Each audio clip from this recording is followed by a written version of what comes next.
एक बड़ी प्यारी पुरानी घटना है। एक राजा की लड़की बड़ी सुंदर थी। उसको अपनी लड़की के लिए कोई लड़का चाहिए था। तो उनके यहां एक काम करने वाला, मसाज करने वाला व्यक्ति था। उसको कहा कि यदि कोई तुम्हारी नजर में सुंदर लड़का हो, उसको लाओ, हमें अपनी बेटी की शादी कराना। उसने पूरे जगहों पर खोजा, कोई सुंदर ना मिला बेटी के लिए, उस राजा की लड़की के लिए। एक दिन वो अपने काले कलूटे, भारी मुंह के, दांतों में न जाने क्या क्या छपा हुआ, बाल मानो 6 महीने से धो ही ना हो, और कपड़े तो पूछो ही मत, उसका हाथ पकड़ के राजा के सामने ले गया। राजा ने पूछा, ये कौन है? उसने कहा, हुजूर बुरा ना मानो, ये हमारा बेटा है। राजा ने कहा, इसको क्यों लाए? बोले, आपकी बेटी के लिए। तो राजा ने कहा, यही सुंदर मिला था? उसने कहा, हमने पूरी दुनिया देखी, इससे ज्यादा सुंदर कोई दुनिया में मिला नहीं। हमने खूब नजर मारी, इससे ज्यादा सुंदर मिला नहीं। राजा कुछ नहीं बोला। इस कहानी का अर्थ सीधा सा है, बाप की नजर में तो बेटा ही सुंदर होता है, पिता की दृष्टि में तो पुत्र ही सुंदर होता है, क्योंकि उसकी नजर उसके प्रति बड़ी साफ होती है, वो हमेशा सुंदर ही लगता है। और हर पिता को पुत्र सुंदर लगता है, चाहे वो कैसा ही हो, सुंदर ही लगता। देखा नहीं माताओं को, भले ही काला कलूटा हो, लेकिन वो कहते नजर ना लग जाए, उसको भी काला टीका लगाती। हर मां और पिता को अपना बेटा सुंदर ही नजर आता है, चाहे वो जैसा भी हो। मेरे पागलो, खेल पूरा आंखों का है, जगत सुंदर हो सकता, बस तुम्हारे देखने की दृष्टि ऐसी हो जाए कि दुनिया के प्रति तुम्हें अच्छा अच्छा दिखने लगे, तो सब जगह अच्छा है। और एक बार बुरा देख, कोई हमारे बारे में तुम्हें कुछ कह दे कान में, बाबा ऐसा है, फिर हम भले ही हनुमान जी को पा जाएं तुम्हें वैसे ही दिखेंगे। और ये कान वाला खतरनाक आदमी होता है, जो जिसने भी कान भर दिया फिर ये साफ नहीं होता। एक बार जहर शरीर में आ जाए उसको हटाया जा सकता, पर कान का जहर मिटा पाना बहुत कठिन है। सबसे ज्यादा खतरनाक कान का जहर है। तुमने देखा नहीं, कान के जहर में राम जी को वन जाना पड़ा। कान का ही जहर तो था, मंथरा का। मंथरा बड़ी खतरनाक। ये मंथरा हर जगह एक ना एक होती है, सबके घर में होती, और ना हो तो आज तुम चेक कर लेना, होगी कोई ननंद, भाभी, बहू, सासू मां तो होती ही हैं, सबकी नहीं, कुछ लोगों की। ऑस्ट्रेलिया वालों की नहीं होती। अभी 6 दिन हमको रुकना भी है इधर, लफड़ा मोल नहीं लेना है, आपत्ति नहीं लेनी है, कानून नहीं तोड़ना है। हाँ, तो सबकी नहीं, पर कुछ लोगों की। ये कान भरने वाले लोग बड़े। तो मेरे पागलों, हम बात वापस वहीं पर आए। दृष्टि सुंदर हो जाए तो जगत सुंदर लगेगा, अंदर शांति हो जाए तो बाहर शांति हो जाएगी।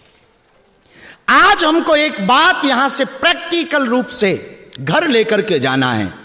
आज से हमको बाहर की शांति के पहले अंदर की शांति पर काम करना है। आज से यदि हम अंदर शांत होने लगेंगे, हमें भरोसा है आपके घर में शांति आएगी, और घर में शांति आएगी तो शांति की क्रांति पूरे विश्व में जाएगी। और जो ये चल रहा है, हमें लगता है उसको ठीक किया जा सकता है, कोई कठिन काम नहीं है। और बस हम सुबह गाड़ी में किसी को कह रहे थे, कई बार युद्ध इसलिए नहीं होता है कि युद्ध लड़ना पड़ता है, कई बार युद्ध इसलिए होता है, कुछ लोग इसलिए भी युद्ध करते हैं कि जो समस्या होती नहीं उसका समाधान खोजते हैं। और ये बड़ी कठिन बात है। जो समस्या हो ना, उसका समाधान खोजा जाए, भगवान भी नहीं दे सकता। जो समस्या ही नहीं है उसका समाधान कहां से मिलेगा? इसलिए हम चाहते हैं, कई लोग ना बहुत अपेक्षा रखते हैं, और जो ज्यादा अपेक्षा रखेंगे वो खुद भी अशांत रहेंगे, दूसरों को भी अशांत रखेंगे।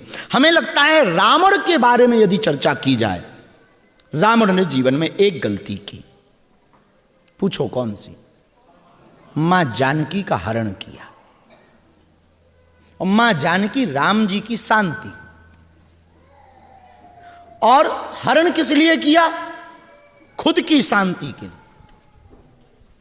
सीता जी से कहता है कि तुम हमारी ओर देखो, हमारा वैभव देखो, ये मंदोदरी आदि रानियां देखो, मकान देखो, अच्छा देखो, हमारे भारत की सनातनीय परंपरा, हमारे भारत की माता सीता प्रेम में आती हैं तो अपने स्वामी रघुनाथ जी से सोने का मृग मंगाती हैं, लेकिन जिससे प्रेम नहीं होता है उसकी सोने की लंका को ठुकरा देती है।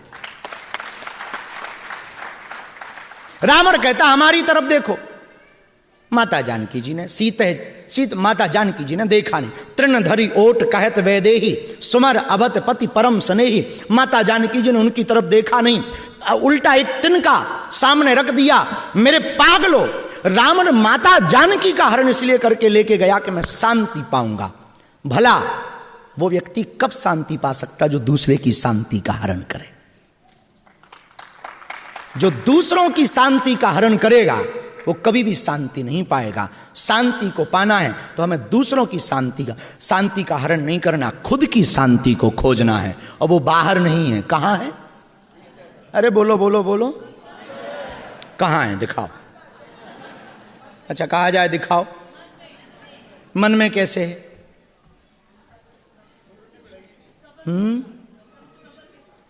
हाँ, उसका एक सूत्र याद करना पड़ेगा। पूछो कौन सा? आज के संवाद का तीसरा सूत्र, जो प्राप्त है वही पर्याप्त है। जो बोलो बोलो बोलो, जो प्राप्त है। अब इसको एक कहानी से समझो। एक महात्मा को ऑस्ट्रेलिया के एक भगत ने गाय दान दी। रहा होगा कैनबरा का। गाय दान में दी।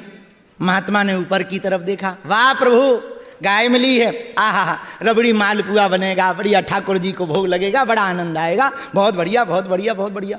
लेकिन वो चेला भी कैनबरा का था।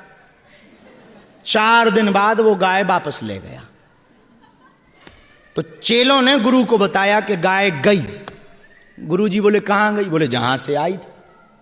तो गुरु जी बोले कौन ले गया? बोले जो दे गया था। महात्मा ने ऊपर की तरफ देखा, वाह प्रभु, तेरा फिर धन्यवाद है। अब चेले टेंशन में, आई थी तब धन्यवाद तो देना ठीक था, चली गई अब काहे का धन्यवाद? महात्मा ने कहा, आई थी तो ठाकुर को भोग लगता, चली गई भला हुआ, गोबर उठाने का झंझट बच गया।